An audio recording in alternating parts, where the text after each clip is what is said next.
Well, greetings everybody. How's everybody doing tonight? This is not an official Dungeon Dive recap type of show tonight, so did not put the intro in there. I like the intro just because I like the metal, the metal version of the intro coming in. But this is not an official recap or anything like that. This is me coming live because I want to share with you tonight about Crit Happens issue number 4. And it is a horror hex crawl, or that I have come up with, and it is something new for me. This is a different. It's really a lot different. It's more like a toolkit for hex crawling, and whereas the other ones, let me see where my other ones are. Let me reach over here. My other zines, I have 4 total now. I have the first one, which is all about dragons. I have the second one, which is all about pirates. I have the third one, which is all about back to school and putting schools in your games and why I think they're good. It gives your players a chance to do some things they wouldn't normally get to do, get a little buff for the day, that kind of thing, through their education. And this one is not. It's not like that in the sense of a theme. It is because it's a horror themed little mini version hex crawl for me that I put together for me. And I have to say this, by the way. I want to shout out Vance, who is in my Shadow Dark group that we have on Monday night. So if you're not watching that, you can go back and watch that. There's a playlist. I'll put it up here somewhere for later on. But we've been playing Shadow Dark, and he got the zine, and he notified me of a few typos. And so I'm like, thank you, Vance, because you saved my butt. And then I was able to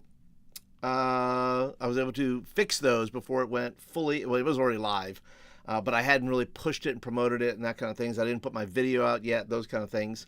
Let's see. Well, the erudite DM. Hello, Flinty McFlinterson. Let's see. All right. You bought Crit Happens number 4 today. Woohoo, woohoo. I'm glad. I hope you enjoy it. Feel free to review it wherever you know people and shout out about it. It's something I'm proud of because I'm not here to tell people. By the way, back to Vance real quick. Vance caught all those errors. Thank you, Vance. And got all that done. Hey, O'Neill, what's going on? How are you? Thanks for stopping in. This is not me telling you how to do a hex crawl, okay? Hey, Terry, good to see you. This is not me telling you how to do a hex crawl. You do a hex crawl any way you want to. I'm not interested in telling you how to do it. I am interested in telling you how I want to do it for me. Because sometimes when you look at a giant hex map, which I've seen dozens and dozens of hex maps over the past 40 years of gaming, it always looked too large for me. It always looked like I can't wrap my head around it, right? And so that's me. So I said, well, what can I do just to put my, something that I created for me, really, and said, okay, well, what is this going to look like here for me? And I thought, well, it's Halloween coming up. What if we made it horror themed? And I'm going to go through it. I'm going to show you go through the PDF with you real quick. Like I said, I don't stay on. Some of these guys love to stay on for like 3 hours or something. I try to keep it like 30 minutes, 45 tops, maybe. In this one, tops is probably an hour, but we'll see where it goes. But as long as the chat is lively, I think that's also a key too, because I don't always, I like to explain things, but literally I do not like to hear myself talk. I'd rather be in a conversation, right? So once again, this is up in now. I'm going to go ahead and while I'm thinking about it, I'll drop a link that if you've not picked it up yet. And by the way, if you find a typo, if you find something in there that I did poorly, then you can tell me. And I was like, okay, I will fix that and then just fix the PDF and send you a brand new PDF. But I'm going to go ahead and put this in here. I don't have any I don't have any physical books to give. These are all downloaded.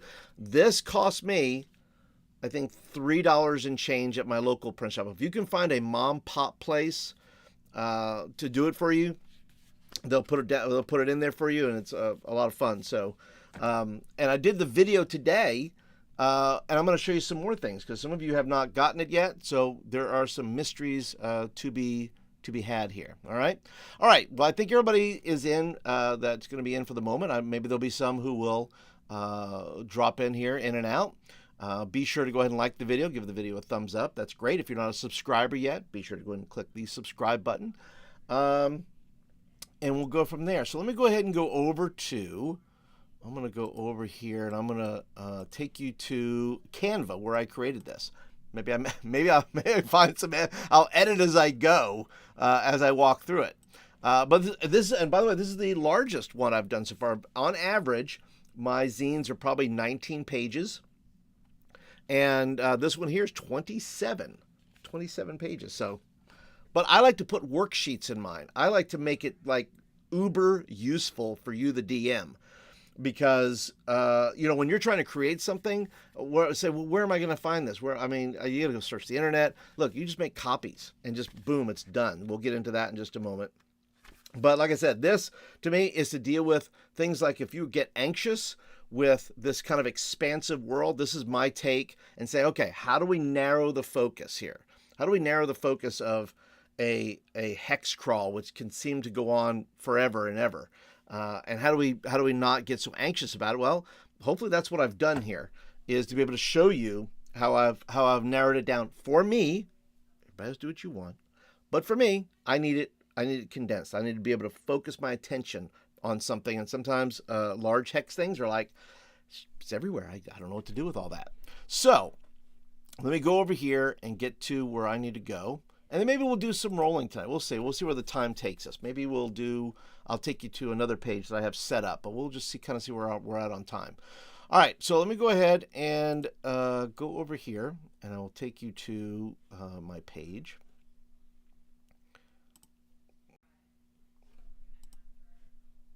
Okay, there we are. And let's see, do I want to do a thing here? That's all right. You guys can hear me. I don't think you guys need to see my face. Nobody wants to see my face. All right, so let's go ahead and just scroll through. And you can kind of see there. I'll mention these here in a little while. I highly recommend Canva. Canva has tremendous tools in there, and I built this with all the Canva tools. There are all these elements that are over here. So, hey, somebody bought. I got a ding here. Somebody bought it. Way to go. Whoever that was, thank you for doing that. And by the way, look what I've done here. I have actually, on the PDF, I have linked the pages. So you have actually, if you want to get to a certain thing and you want to go ahead and click it, boom, done. It's good, right? You can just get to the page that way. So I'm trying to do better in my design of the PDFs and things so that it's easier for you. I'm still fairly new. Like I said, I'm only 4 issues in. But I have a sense now, at least, I think, of the direction I want to go, and so hopefully it'll be good. So here's what it is. And at the beginning of every zine, it's Flint's Fury. That's kind of my introductory type things. And then we move into other things here. So let's go to the setting. This has like a little setting in it. And this is something I'm going to expand upon, most likely. So be prepared for that. The hexing could be a place. It could be just this kind of broken land that's destroyed by artifact magic. It says, centuries ago, a powerful coven of witches, driven by insatiable greed and a thirst for forbidden knowledge, pursued a dangerous magic that promised unparalleled power. Their reckless experimentation unleashed a cataclysmic event known as the hexing, because they were trying to cast a hex. And the land was torn asunder, its once vibrant ecosystem shattered and replaced by barren wastelands and horrors. Think life, if you've seen the movie Cabin in the Woods, how many of you guys have seen that? I won't spoil it, but I'll say it's like life after Cabin in the Woods. Okay, so that should give you a clue of what this land will look like. The consequences were devastating. The dead rose as mindless, insatiable ghouls. Monstrous creatures emerged from the depths, and demonic forces were unleashed upon the world. Where This is where your PCs start. Okay. Then I got clever. Look at this, right? These are territories, right? Ba-dum-ba.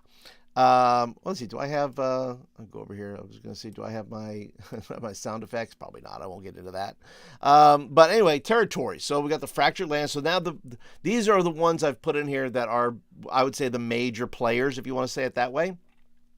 You have the undead, led by a malevolent necromancer. The undead roam the land. Which, by the way, I'm going to give him a name. I'm going to, not tonight, but like I said, these are some of the things you're going to see coming forward. So I'm going to build this out into a little world, okay?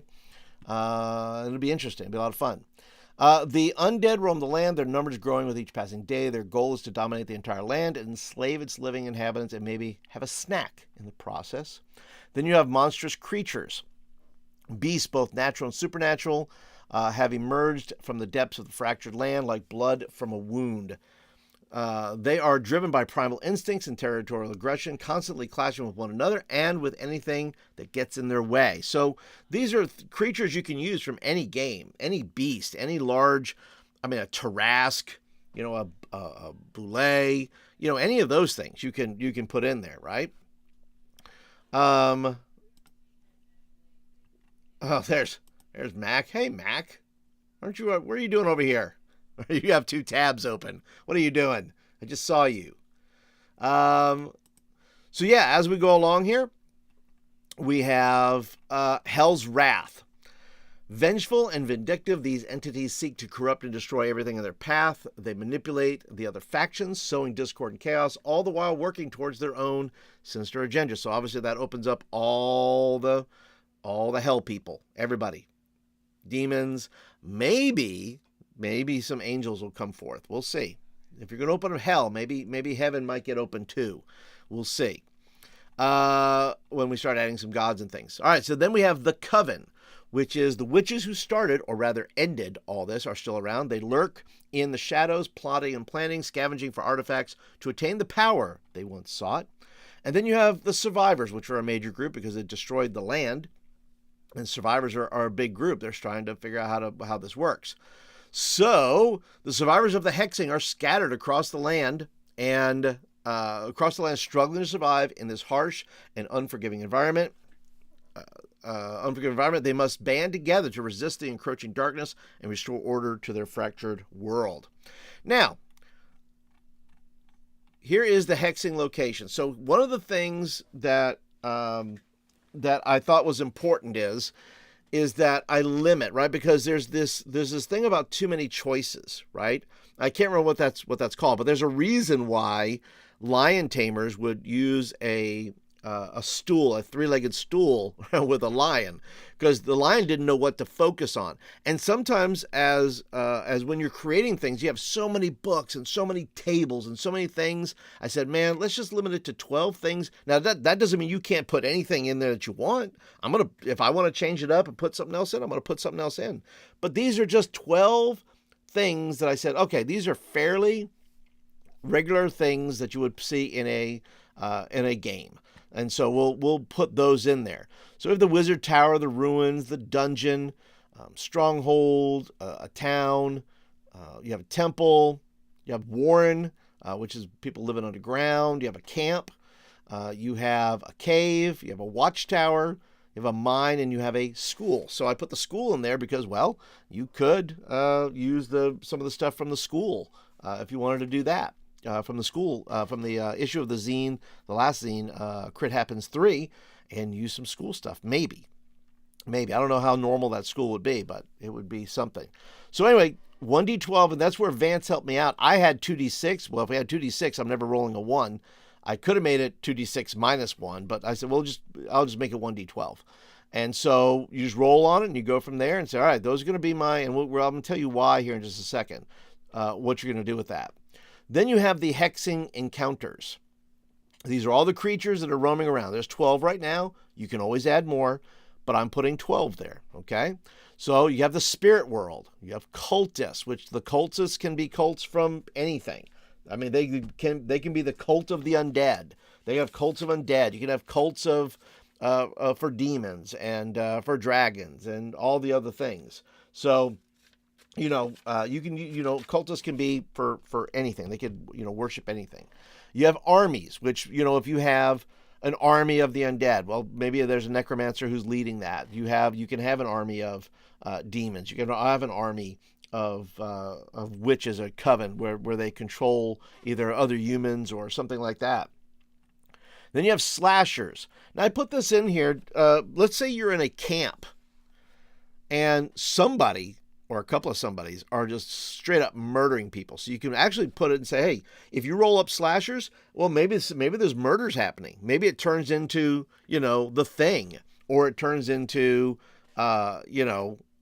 Freddy, or it turns into Jason, where it's like, oh, we have these slashers that are out here. That's all they do is they just straight up murder people, and you got to figure that out. Then you got your monsters, right? Marauders, and these marauders can be anything. They can be a bunch of cannibals. They could be tribesmen. They can be, they could be just a small group of assassins, something like that. Of course, you have the survivors. You have the dead. You have dragons. You have Hell's Wrath. You have the witches and warlocks, and you have the Dread, which is kind of a Cthulhu-ish type of group.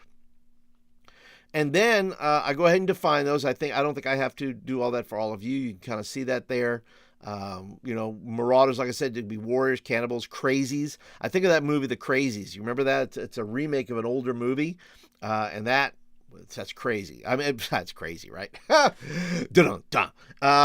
yeah, the anything that happens so randomly, like they're just coming after you and you have no idea what they're doing. Normally you get set up for that, but when people just start breaking and then they're trying to kill you, that's scary. That's the unexpected is kind of a scary thing.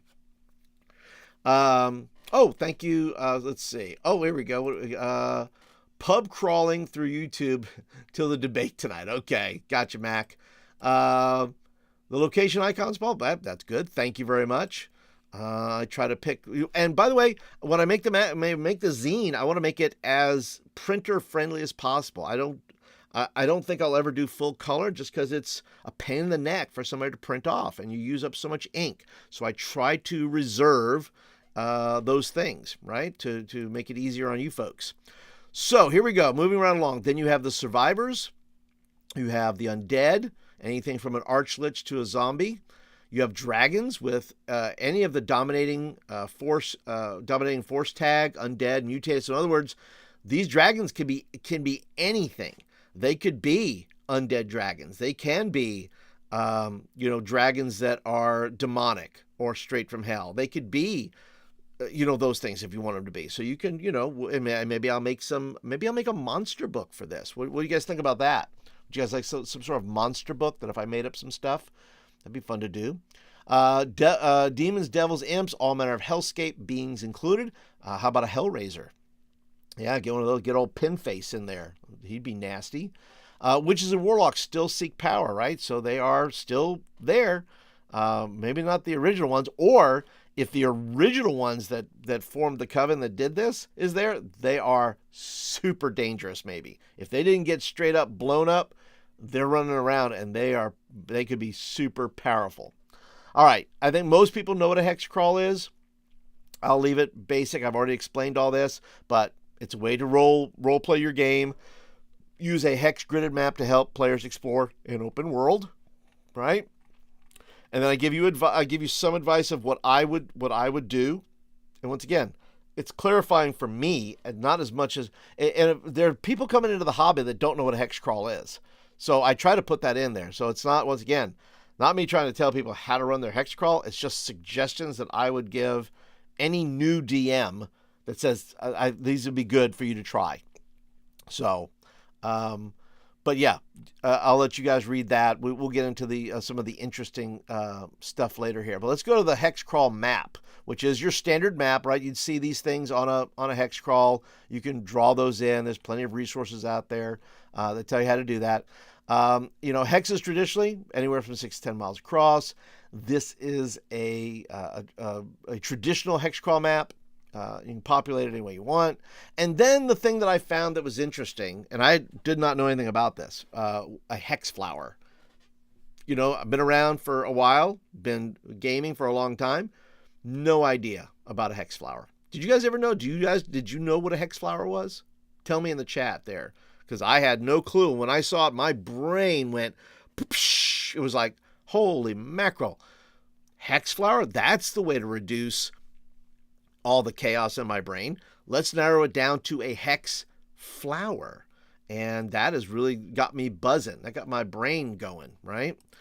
All right, so in this, the idea of a hex flower, because it narrows my focus, like I said, in the hexing, each flower is a territory, right? And it says in the hex, I'm using the center of the flower to determine who's in power over this territory, but that can always change, right? So in this one, it is the spirit world. And then dominating forces, which I might change that icon. I changed that icon out. I was going to put mutated beings, but that could be a separate thing. And I left that one there. But that's fine. You got you guessing anyway, right? And then we move along. So each hex has 6 points. Once again, narrows down my focus. Anything that gives me a way to do that is good. So I've simplified my work by saying there are 6 areas for adventuring, but you can always add more or less if you like. In this case, the dominating force, and I'm going to highlight that, the dominating force, I may put that out as another thing, but as another update, but for the entire territory will be, and I randomly rolled Spirit World, which is kind of where we got that from right there. And then I rolled up the for locations and dominating forces. So the 6 locations, and if I roll doubles, that's fine too. That makes it interesting for me. Of course, you can pick what you want.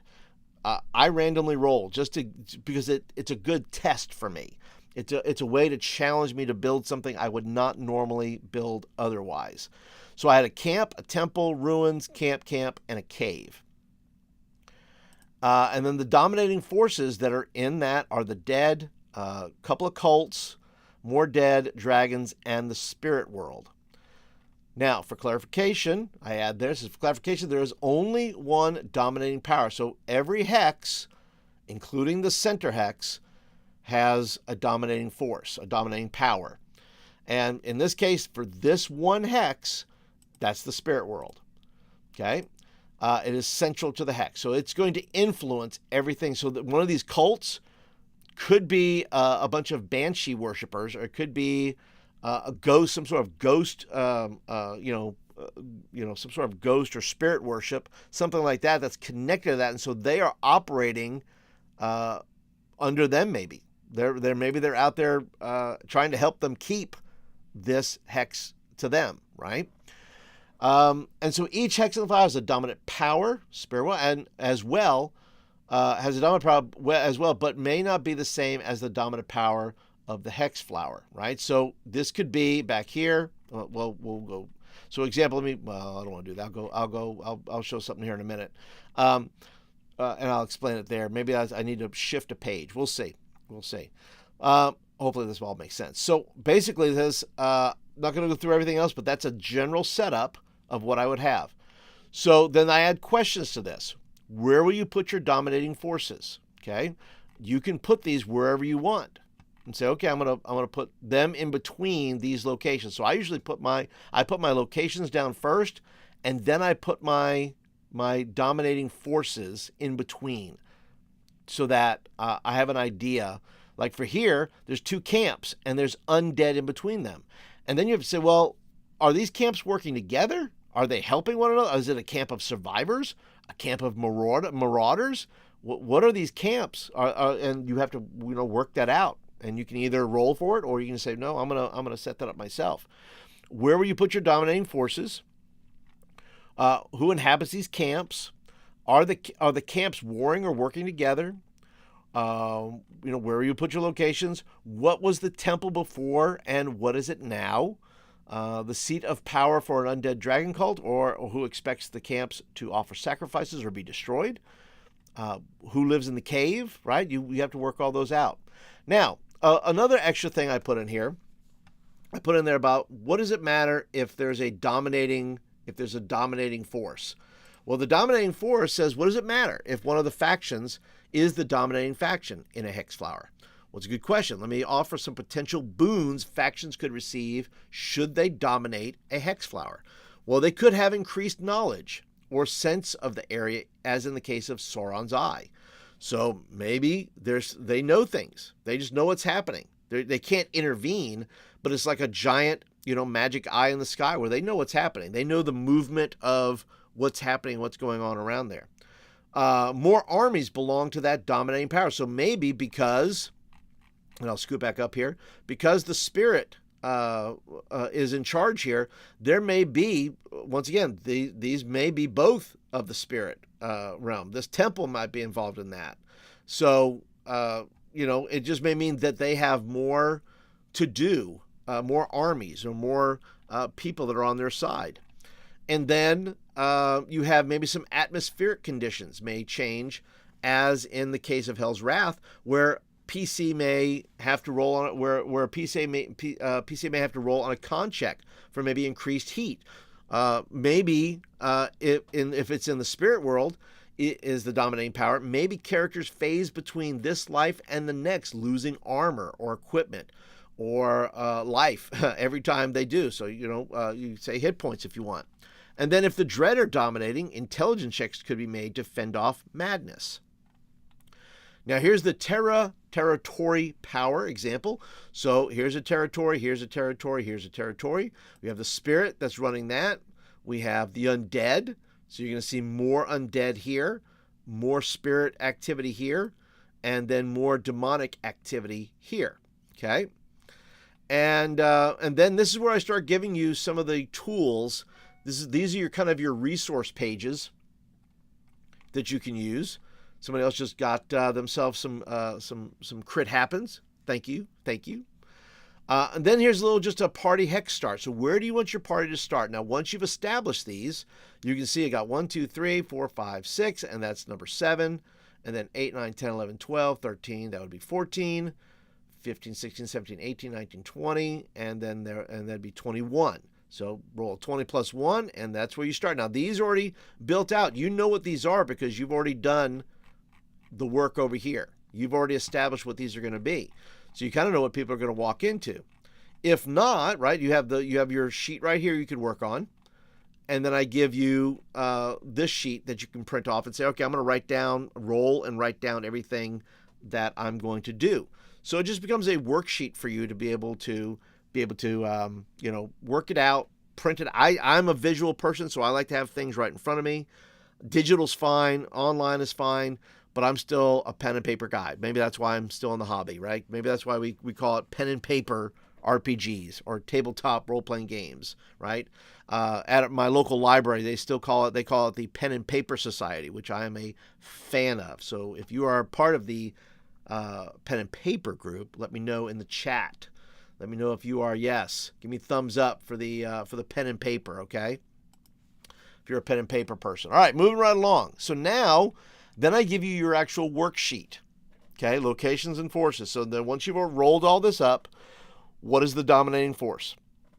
Now, something I might want to put in there is like, okay, what is the boon maybe that you're going to give that dominating force? So let me just go ahead and do this. I'm going to go ahead, dominating force.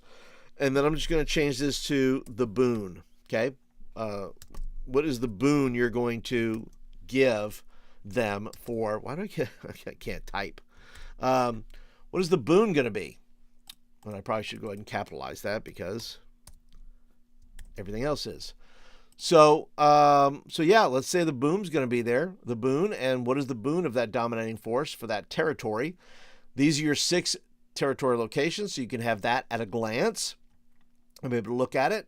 And then you have your territory forces. What are the 6 major, what are the major forces there that the PCs are going to have to contend with? Now, something as a bonus that I dropped in there is some tokens. So I said, well, if you want to print these off and say, hey, I'll make some tokens. If you decide to put it out on the, on the table, well, you could then just put these tokens out and say, all right, here's the, once the, and maybe they don't, maybe you want to keep it secret. until they find out what the control. You may want to make that a mystery. That's fine. Or you can use these tokens as to show what the dominant power is in that hex, or what is the dominant forces, and you can keep those nearby for yourself. Then, as we move on, the last thing is I put a bunch of hex crawl resources there. And once again, this is not to confuse you. It's not to take away from anything the rest of the book does, because like I said, I wanted to keep it simple. But if you are looking for some resources, these are resources that I do recommend that will help you think it through. Let me tell you what, I used Knave's 2nd edition to come up with some names, to come up with some ideas. I use that for sure. This is the Hex Flower Cookbook. That is from the folks over at the Goblin. What did I say? Those are the folks from, from Goblin's Henchmen on YouTube. So at Goblin's Henchmen. I believe that is theirs, so you can pick that up if you want. It has lots of good stuff in it. And these are all across the board. Most of this is just generic stuff. Some is OSE stuff. Some is OSR, Labyrinth Lord stuff. Some is system agnostic. So I try to, at the back of the resource, give you some options as to whatever it is you play. There's some 5e stuff in here, I think, right here. Yeah, Book of Hex Crawl 5e compatible.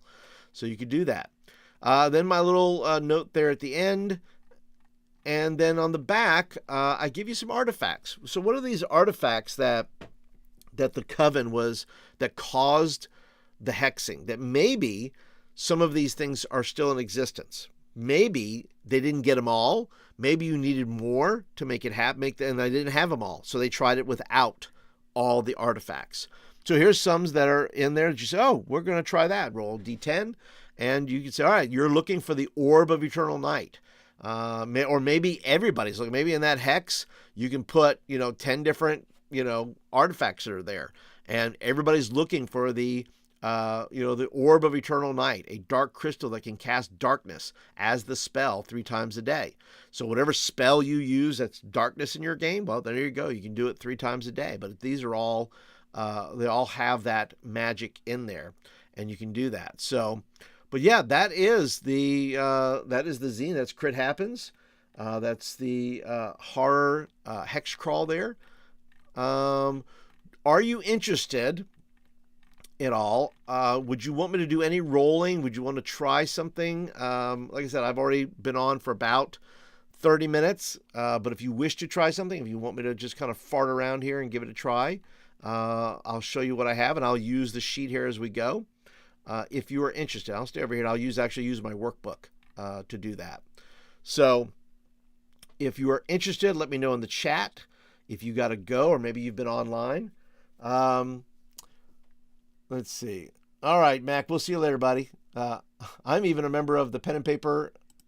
Mac says I'm even a member of the Pen and Paper Games' social web. Oh, very nice, Mac. Let's see here. And then Mac's going to go check out the debate, which, to be honest with you, I have just about zero interest in. I'll catch the news bites. That's me. The Erudite DM, kudos on the resource page, adds value to your zine, in my opinion. Awesome. All right, so here's what I'm going to do. I'm also going to throw in here, by the way, I think I'll save it, because I don't want to keep everybody, like I said, the debate is on, all that stuff. I'll let people go. But let me go ahead and go over back to my screen here. I'm going to drop in there, because I'm going to tell you, if you're not, my membership has started up. The YouTube membership is happening. And I'm going to go, and I'm just going to start making videos and throwing out ideas there. I don't know if they're going to make the main page, but I'm going to start filling up that membership page with quite a bit of stuff. So if you are interested in YouTube memberships and becoming a member, I have the icons all set. I have rewards you're going to have.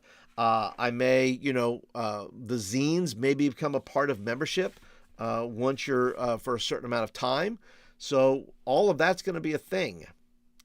So if you want to get in on those memberships, I'm going to put in here memberships. And then I'm going to put in the chat there, I'll put, let's see, I'll put it right here.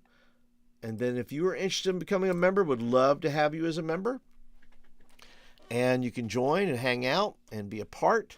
and we'll do special things. We'll build this world together maybe. But I'm going to go ahead. And I'm going to show you one thing. I'm just going to give you a quick something I'm going to put in the memberships. I'm going to do something.